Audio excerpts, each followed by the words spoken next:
نحمده ونصلي على رسوله الكريم اما بعد فاعوذ بالله من الشيطان الرجيم بسم الله الرحمن الرحيم رب اشرح لي صدري ويسر لي امري واحلل عقدة من لساني يفقهوا قولي السلام علیکم ورحمۃ اللہ وبرکاتہ۔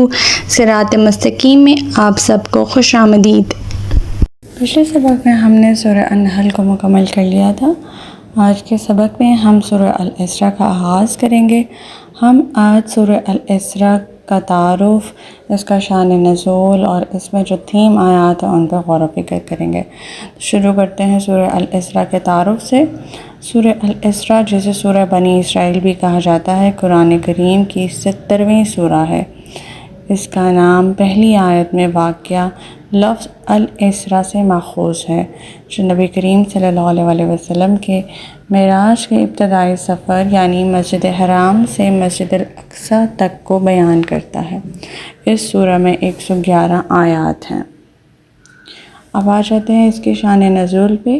یہ سورہ مکی ہے، یعنی یہ سورہ نبی کریم صلی اللہ علیہ وسلم پر ہجرت سے قبل مکہ مکرمہ میں نازل ہوئی۔ اس کے مضامین اور طرز خطاب سے بھی مکی صورتوں کی خصوصیات ظاہر ہوتی ہیں، جیسے توحید، رسالت، آخرت اور اخلاقی اصولوں کی وضاحت کی گئی ہے۔ اب ہم دیکھتے ہیں اس میں شامل ہونے والے اہم موضوعات یا مرکزی مضمون کیا ہے اس سورہ کا۔ معراج نبوی صلی اللہ علیہ وسلم مسجد حرام سے مسجد الاقصیٰ تک کا سفر کا ذکر کیا گیا ہے۔ بنی اسرائیل کے احوال اور ان کی نافرمانیوں کا تذکرہ کیا گیا ہے۔ قرآن کریم کی عظمت اور اس پر ایمان لانے کی دعوت دی گئی ہے۔ توحید اور آخرت پر زور، شرک کی مذمت کی گئی ہے۔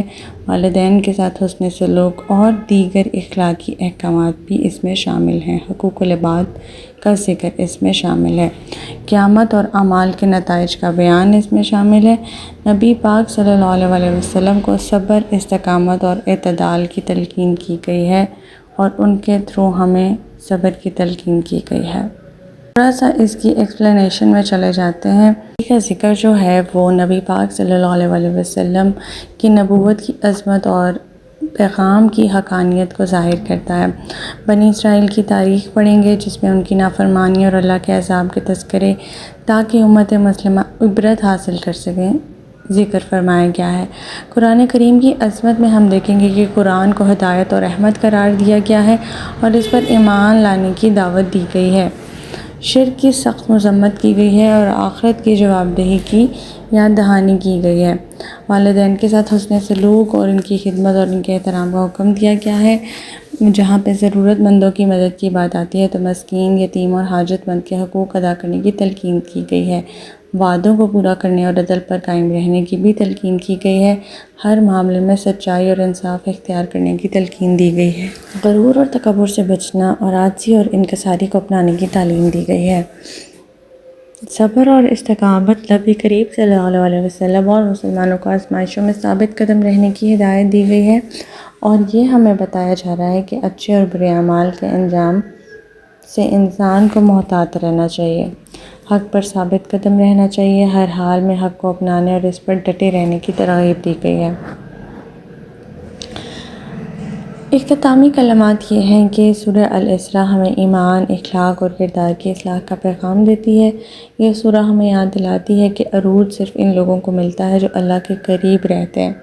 نبی کریم صلی اللہ علیہ وسلم کا معراج دراصل روحانی بلندی کی علامت ہے، جو ہر مومن کے لیے مشعل راہ ہے۔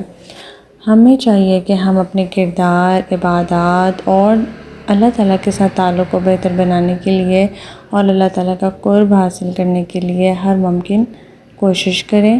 اللہ تعالیٰ ہمیں قرآن کی تعلیمات پر عمل کرنے والا بنائے اور ہمارے ایمان کو مضبوط رکھنے کی ہمیں توفیق عطا فرمائے۔